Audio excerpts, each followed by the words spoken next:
recall a couple of years back, I was invited by Universities UK, and this was a very senior group meeting of the university of the UK university's vice chancellor on the business models in UK universities.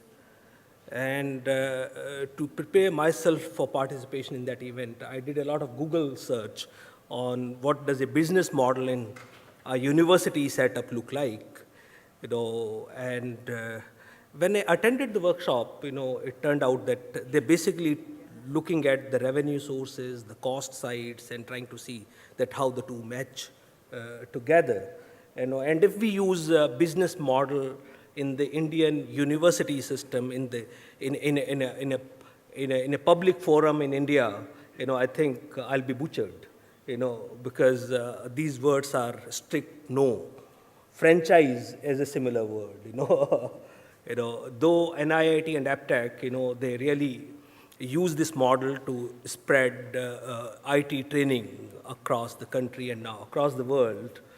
But franchising in higher education or education as such is a bad word. But if you dissect this word a little more closely, it's about a standardization. It's about if you can offer a product or a service which can be standardized and which can be delivered with maintaining the same quality standards to a larger number of people, you cut costs.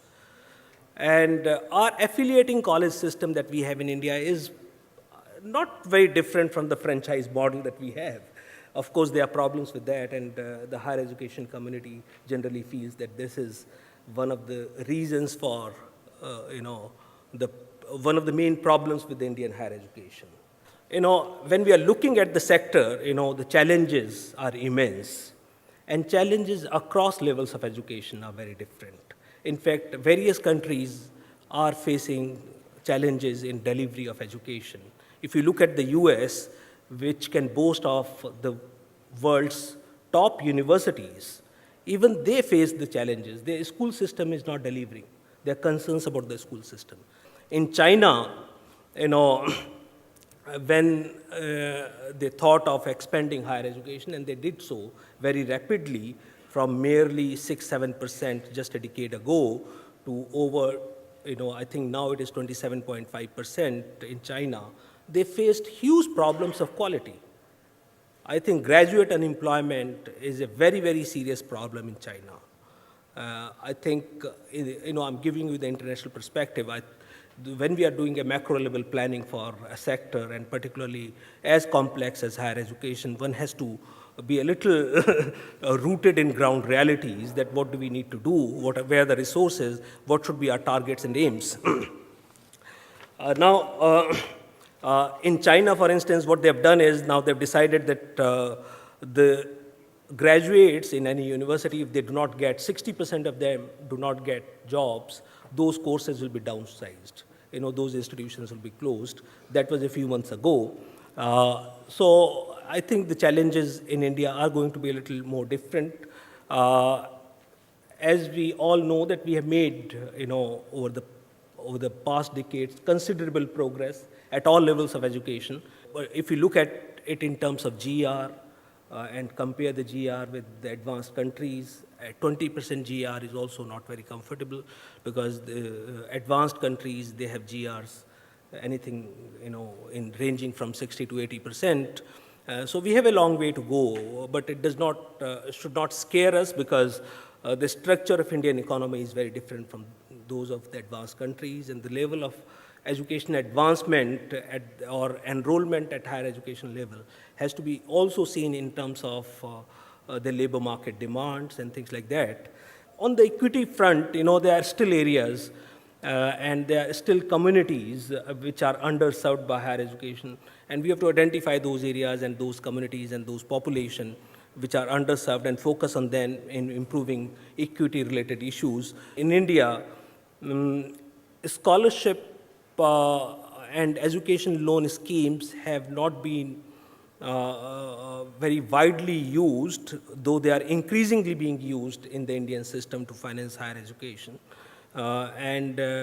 Education loans are also not able to target the poorest of the poor. So we need to take care of those sections of population who will not have, any, collaterals to provide and things like that. The government has already announced a credit guarantee fund for education loans, and we need to expand our scholarship schemes also very significantly. In fact, it was very little in the 11th plan through the Ministry of HRD. Just 1,200 crore rupees was spent in the past 5 years. So we need to increase it to maybe by order of magnitude to around 25,000 crore at the national level. But coming to excellence, while expansion and equity are a little relatively easy to be addressed, excellence and particularly addressing the quality issue is far more challenging. And as you know that Indian universities do not fall in the top tier universities in the world, and that is a matter of concern which has been articulated in various public fora. But more than that, I think rather than getting into this ranking game, there is a serious concern about the research profile of our Indian university system. Universalizing the reach of scholarships and student loans with government guarantees so that no student is deprived of higher education opportunities for lack of finances. Enhance employability of graduates through large-scale expansion of skill-based programs in higher education, mainstream skill formation. Identify and generously support universities at the top so that they can reach the global top league. And similarly, create centers of excellence in existing universities and colleges. So this will be the India Excellence Initiative. And finally, the issue of faculty. To address the issue of faculty, both availability, retention, capacity building, a national mission on teachers and teaching, and finally, strategy for internationalization, that how our education is more connected to the rest of the world.